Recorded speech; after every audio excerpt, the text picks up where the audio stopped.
Due to our coverage of the tragic death of Heath Ledger, we've had to hold over our promoted story on the underworld where people live. We'll bring it to you tomorrow night. Until then, thanks for your company. I'm Anna Corrin. Bye for now. Also, rare video revealed inside Australia's bizarre underground world as we expose the Cave Clan. And when 2 people died in a Sydney storm water drain last weekend, most of us couldn't comprehend why they were down there. Are more suited to rats and cockroaches. Tonight, Laura Sparks reports on a group of people who actually enjoy spending life underground.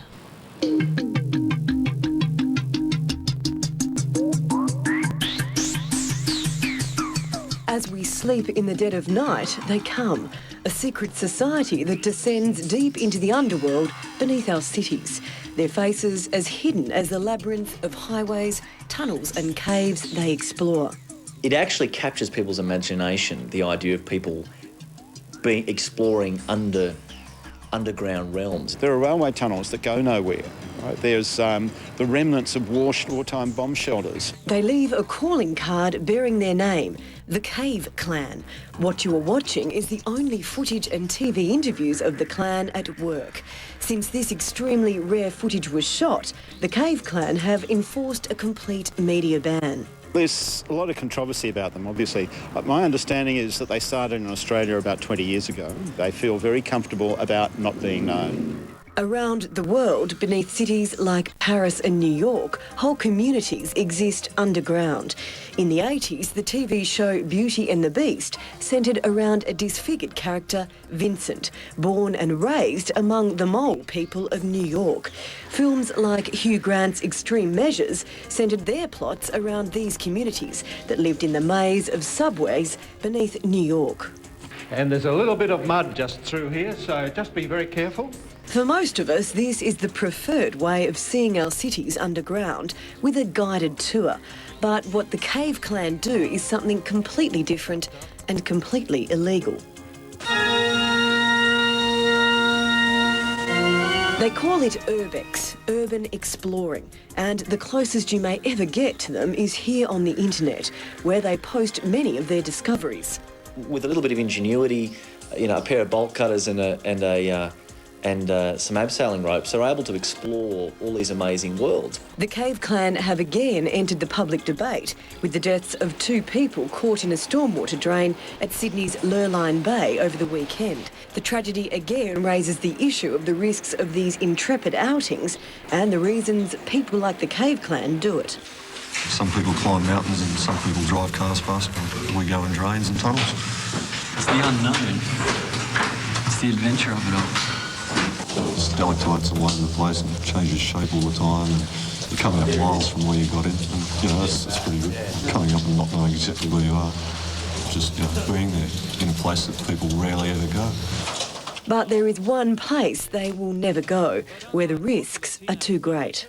Anything that involves sewerage, we just keep straight out of. It would be irresponsible and stupid to do so. Well, in all big cities, you get people who, in a sense, like the underworld. And in this case, it's the real underworld. It's the underbelly of the city. Sociologist Professor Andrew Jacobowicz of the University of Technology, Sydney, has studied the Cave Clan and other similar urban subcultures. There are lots of groups in cities, in fact, in mass societies everywhere, who live just outside them, on the edge. They like to test themselves psychologically, physically, against the stuff that happens. He says they are a far cry from the feral stereotype of other extreme thrill seekers. They're usually fairly middle-class sorts of people, mainly men, not only, but mainly men, usually in their 20s and 30s, who like the sense of being part of a band of brothers. The mystery that shrouds the Cave Clan is part of the clan's code of secrecy. They are people who try and keep themselves private from the world. They have a media ban in many situations. They don't like talking to the mainstream media. They like to feel that they are on the edge, outside the mainstream. I think that, to be honest, they really enjoy the cloak and dagger stuff they go on with. I mean, I've tried so many times to get interviews with these guys. Livenews.com.au's Tim Brunero is one of the select few granted an interview with one of the clan's leaders. What I learnt was that they're very organised, they're very professional about it, They have a great deal of expertise when it comes to mechanical things, when it comes to the internet, engineering, that sort of thing. They know how to read blueprint maps, they know how to read Sydney water maps. But Tim was to see another side of the Cave Clan when he printed something they didn't agree with.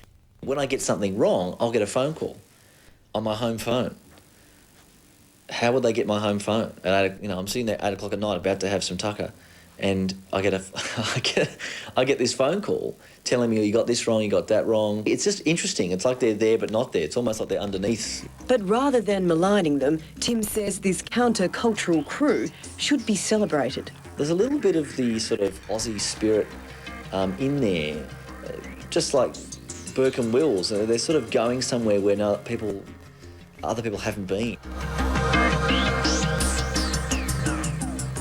And the Cave Clan wants to distance itself from the weekend fatalities. Its motto, if it rains, no drains.